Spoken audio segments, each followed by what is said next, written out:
Doctor Baba Saheb Ambedkar open university.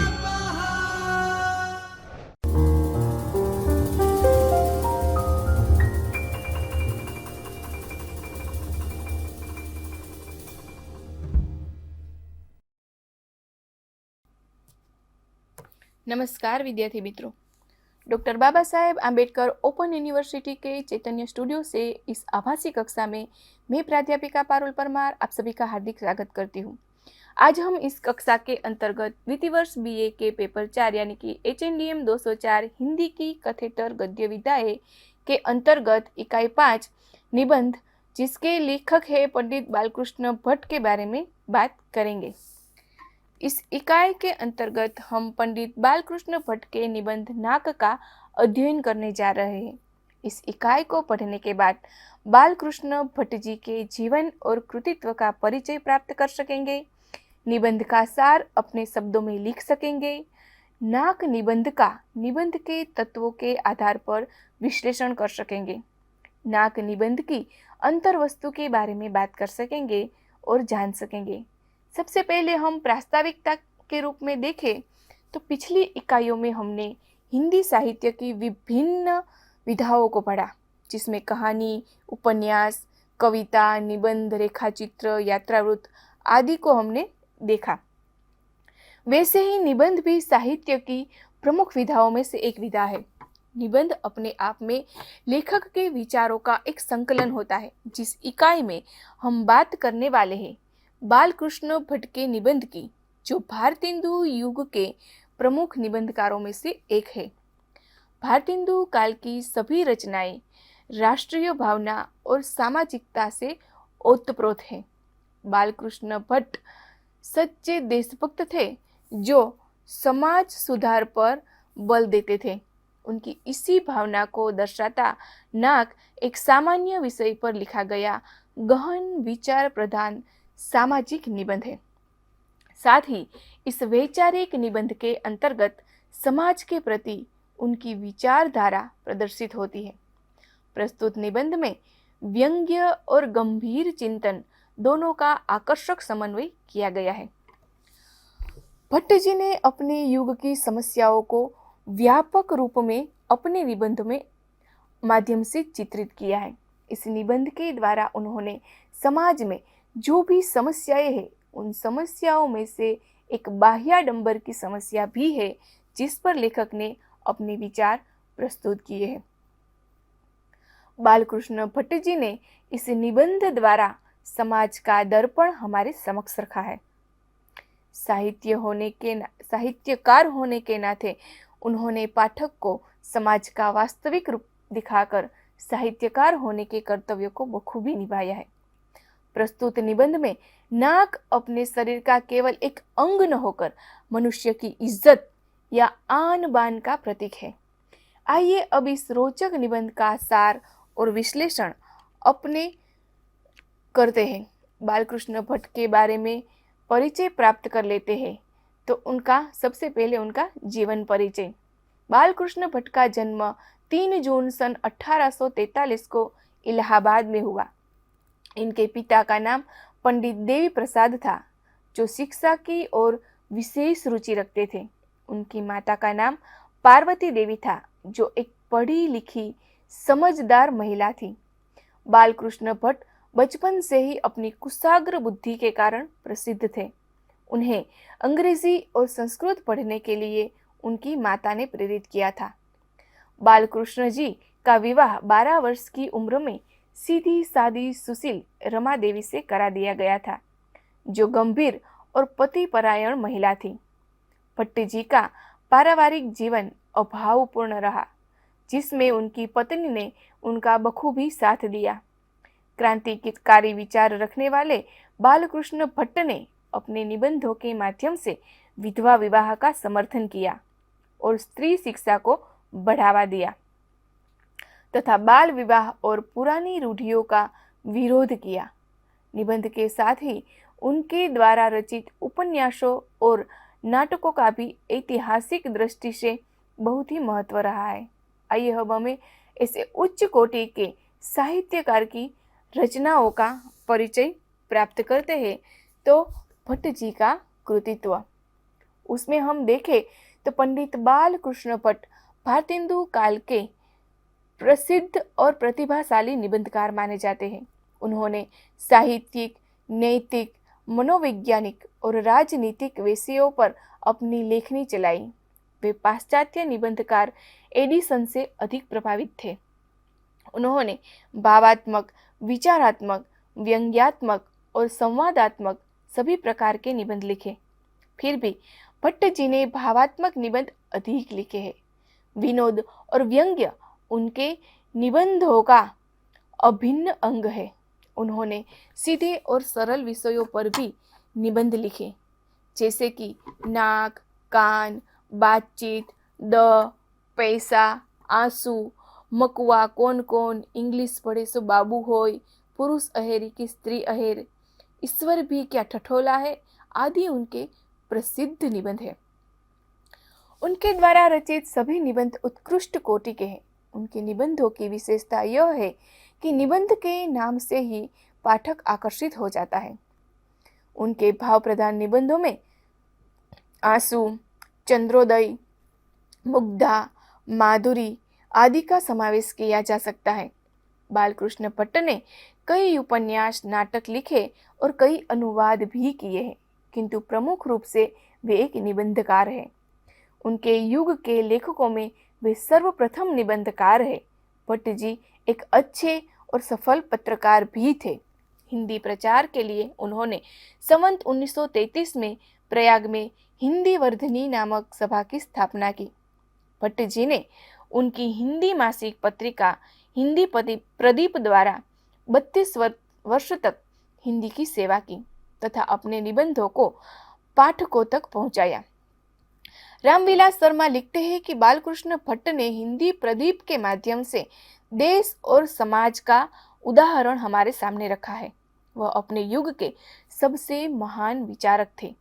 Bhatt ji ने लगभग 1000 निबंध लिखे जो 4 संकलों में प्रकाशित है, जिसमें साहित्य सरोज और साहित्य सुमन, जिसके संपादक लक्ष्मीकांत भट्ट है, और दूसरा भट्ट निबंध माला भाग 1 और 2 और भट्ट निबंधावली भाग 1 और 2 के संपादक धनंजय भट्ट है। इसके पुत्र धनंजय भट्ट ने इनके परिचय के संदर्भ में लिखा है कि इनका पहला लेख कवि वचन सुधा, जो भारतेंदु रचित पत्रिका थी, उसमें काली राजा की सभा शीर्षक से छपा। उसके बाद उनके कई लेख कवि वचन सुधा में छपे। उनकी 2 कहानियां और 55 कविताएं उपलब्ध है। इनके द्वारा अनुदित नाटक और प्रहसनों की संख्या 18 मानी गई है। उन्होंने दमयंती स्वयंवर, बाल विवाह, चंद्रसेन, रेल का टिकट खेल, विकट खेल आदि नाटक लिखे, जो चुटीले तथा व्यंग्य और हास्य से भरपूर है। उन्होंने वेणी संहार, मृच्छकटिक, पद्मावती आदि संस्कृत नाटकों का अनुवाद भी किया है। उनके मुख्य उपन्यासों में नूतन ब्रह्मचारी, 100 अजान एक सुजान का समावेश होता है। उन्होंने अपनी उग्र राजनीतिक विचारधारा के कारण ही अध्यापन कार्य छोड़ा था। वे वैयक्तिक कोटि के निबंध के प्रवर्तक माने जाते हैं। भट्ट जी का इस कोटि का एक निबंध नाक यहाँ प्रस्तुत है, जिसे हम इस कक्षा में पढ़ने वाले हैं। हाँ, ये था भट्ट जी का जीवन और उनका कृतित्व परिचय। उसके बाद हम बात करें निबंध के सार की, नाक निबंध जो हमारा है उसके सार की। तो नाक निबंध भारतेंदु काल के प्रसिद्ध साहित्यकार पंडित बालकृष्ण भट्ट के विचारों का संकलन है। प्रस्तुत निबंध में बालकृष्ण भट्ट जी ने समाज में फैले दुराचार और कुरीतियों जैसी तत्कालीन समाज में व्याप्त समस्याओं पर प्रकाश डाला है। इस निबंध की अंतर्वस्तु आज भी प्रासंगिक लगती है। नाक का अर्थ यहाँ पर केवल शरीर के अंग के रूप में नहीं, बल्कि इज्जत या मान सम्मान के अर्थ में लिया गया है।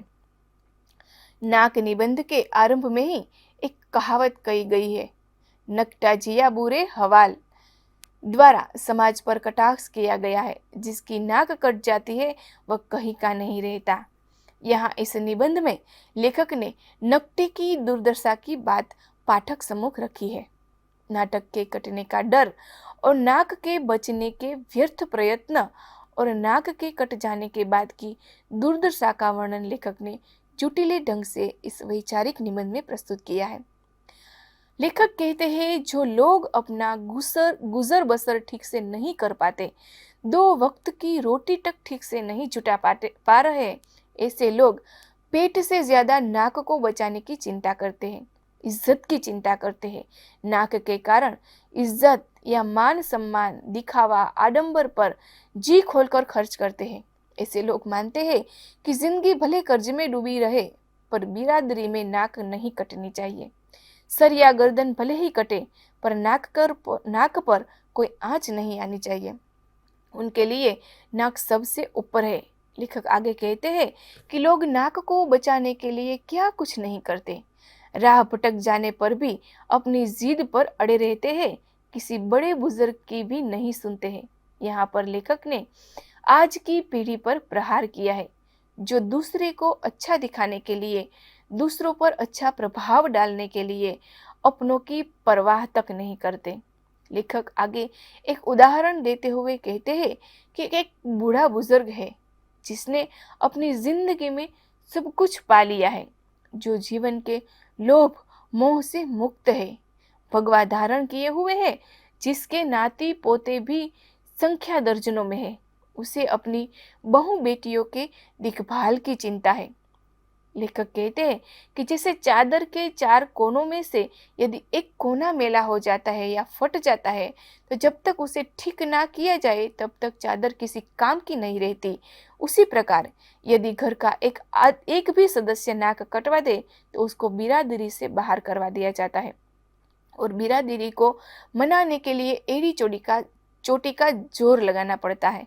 उसी प्रकार यही हाल बुजुर्ग का भी है। बुजुर्ग को भी बिरादरी के लोगों की चापलूसी करनी पड़ती है, तलवे चाटने पड़ते हैं। भारी मशक्कत के बाद उन्हें बिरादरी में लेते हैं, किंतु उनके द्वारा की गई अच्छाई भी लोगों को दृष्टिगत नहीं होती। बूढ़े का किया धरा नष्ट हो जाता है, लोग मुंह बनाने लगते हैं। कहने का तात्पर्य यह है कि इस नाक को बचाने में कितने ही संकटों का सामना करना पड़ता है। बहुत से मतभेद होते हैं, किंतु नाक नहीं कटनी चाहिए। जिन पर विशेष ईश्वर की कृपा रहती है, उनकी अंत तक नाक नहीं कटती। इस नाक को बचाने में आजीवन गृहस्थी का मोह नहीं छूटता। चाहे अपने पीछे छूटे, आपस में झगड़े हो, सब स्वीकार्य है, पर नाक का कटना स्वीकार्य नहीं है। समाज या परिवार को बिखेरने में जिन तत्वों का हाथ है, उन्हीं तत्वों में से नाक भी है। अंत में लेखक यह कहते हैं कि नाक जो है समाज को अंधकार में धकेलने वाले, समाज को बिखेरने वाले तत्वों में से एक है। इसी के साथ लेखक ने अन्य तत्वों जो समाज को छिन्न भिन्न करते हैं, उनकी ओर भी इशारा किया है। समाज के वे कौन से तत्व है, इन पर हमें विचार करने के लिए छोड़ दिया गया है। ये था इस निबंध का सार, जिसमें नाक को यानी कि अपनी इज्जत को बचाने के लिए व्यक्ति कुछ भी कर जाता है, पर अपनी नाक नहीं कटवाने देता। अब हम इन निबंध के तत्वों के आधार पर नाक निबंध का विश्लेषण करें तो नाक निबंध का विश्लेषण, जिसमें सबसे पहला तत्व हम देखें तो वैयक्तिकता। पंडित बालकृष्ण भट्ट द्वारा रचित नाक निबंध एक लघु निबंध है। समाज की आपसी समस्याओं को मिटाकर उन्होंने नया रास्ता दिखाने की कोशिश की है। वे एक सजग लेखक थे। उनकी कृतियों में सजगता देखने को मिलती है। इस निबंध में लेखक के व्यक्तित्व की छाप उजागर है। नवजागरण काल में अनेक सामाजिक समस्याएं व्याप्त थी। उन समस्याओं का अपने निबंधों में समाज के प्रति अपने दायित्व को लेखक ने बखूबी निभाया है। यह निबंध प्रासंगिक होने के साथ इस निबंध में सजीवता और आत्मीयता के दर्शन होते हैं। बालकृष्ण भट्ट जी आत्मश्रद्धा और बाह्याडंबर जैसी कुरीतियों के विरोधी थे। वे प्रगतिशील विचारों के हिमायती थे। अपने अंदर जो मूल्य है, उनका सिंचन वे समाज में करना चाहते थे। अपने निबंधों द्वारा उन्होंने त्याग, प्रेम, शांति, बलिदान, संतोष आदि मूल्यों को स्थापित करने का प्रयास किया है। इस निबंध के माध्यम से पाठक को यह बताने का प्रयास किया गया है कि भारतीय समाज में जो कुरीतियां है, दोष है, वह घातक है।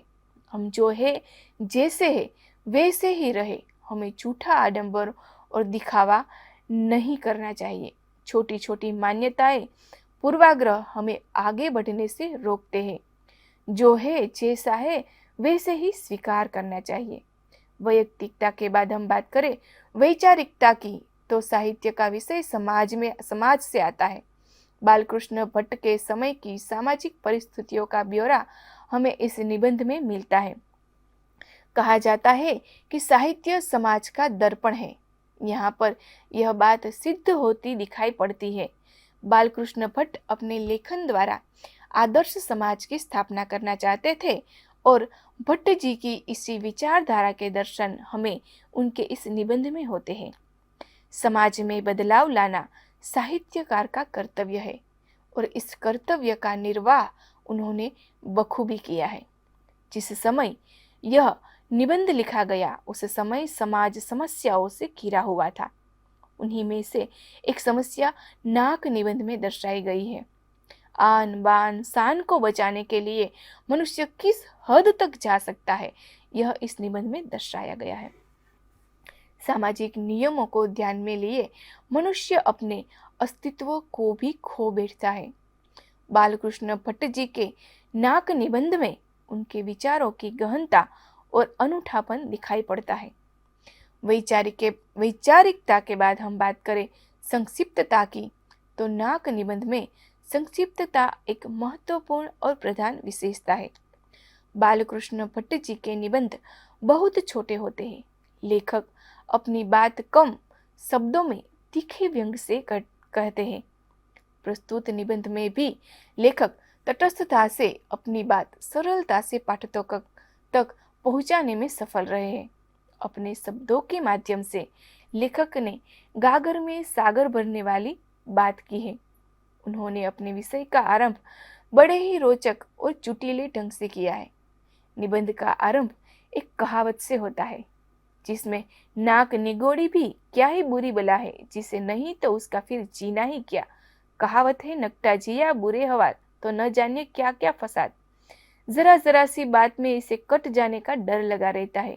दो ही परिच्छेद में अपनी बात को निष्पक्षता से लेखक ने बखूबी प्रस्तुत किया है और अंत में समाज की अन्य समस्याओं की ओर इशारा करते हुए निबंध का समापन किया है।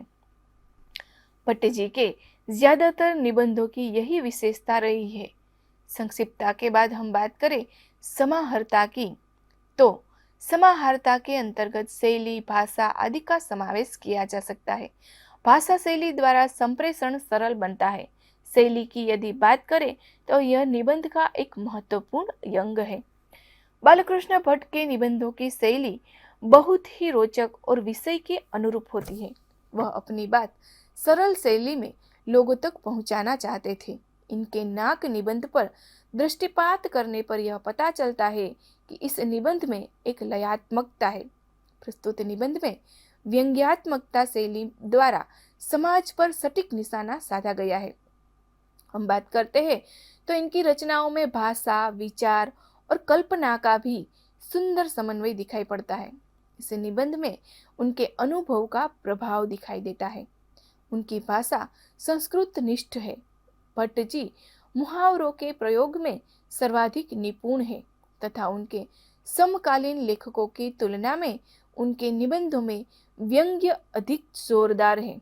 उनकी नित्य व्यवहार की और भाषा बोलचाल के निकट होने के साथ साथ उनके निबंधों में उर्दू, अंग्रेजी और संस्कृत शब्दों का भी यथास्थान प्रयोग दिखाई देता है। भाव के अनुरूप शब्दों का चयन करने में वे कुशल थे। नाक निबंध में उनकी प्रवाहमयी भाषा बड़ी सजीव और रोचक बन पड़ी है। प्रस्तुत निबंध में भाषा सरल है तो कहीं पर जटिल बन पड़ी है। कहीं पर वाक्य छोटे छोटे हैं तो कहीं संयुक्त वाक्य की जड़ी प्राप्त होती है। प्रस्तुत निबंध में अपने आप में निबंधकार की सफलता निश्चित होती है। इस पूरी इकाई को पढ़ने के बाद सार बिंदु रूप हम बात करें तो प्रस्तुत इकाई में हमने पंडित बालकृष्ण भट्ट के नाक निबंध का अध्ययन किया। अध्ययन करने के बाद साररूप हम कहे कि इस निबंध में नाक मनुष्य की आन बान इज्जत को सूचित करता है। इस निबंध की विषय वस्तु विचार प्रधान है, भाषा अलंकारिक और मुहावरेदार है। खड़ी बोली हिंदी की सरल और बोलचाल की भाषा के साथ ही अन्य भाषा के शब्दों का प्रयोग भी किया गया है। नाक निबंध में वर्णनात्मक शैली का प्रयोग किया गया है। इस निबंध का शीर्षक भी बहुत ही रोचक और छोटा है, जिससे पाठकों की जिज्ञासा को बढ़ावा मिलता है। प्रस्तुत निबंध द्वारा लेखक के तत्कालीन समाज की परिस्थितियों के साथ साथ समस्याओं का भी पता चलता है। नाक निबंध छोटा है, पर लेखक के विचार वस्तु का विस्तार बहुत बड़ा है। प्रस्तुत निबंध में निबंधकार समाज में व्याप्त बुराइयों को, पूर्वाग्रहों को और संकेत देते हैं। तो ये था हमारा आज नाक निबंध। आज हम इस कक्षा में द्वितीय वर्ष बीए के पेपर 4 HNDM 204 हिंदी की कथेतर गद्य विधाओं के अंतर्गत इकाई 5 नाक निबंध, जिसके लेखक है पंडित बालकृष्ण भट्ट, यहाँ पर पूर्ण करते हैं और फिर मिलेंगे एक नई इकाई के साथ। तब तक के लिए धन्यवाद। स्वाध्यायः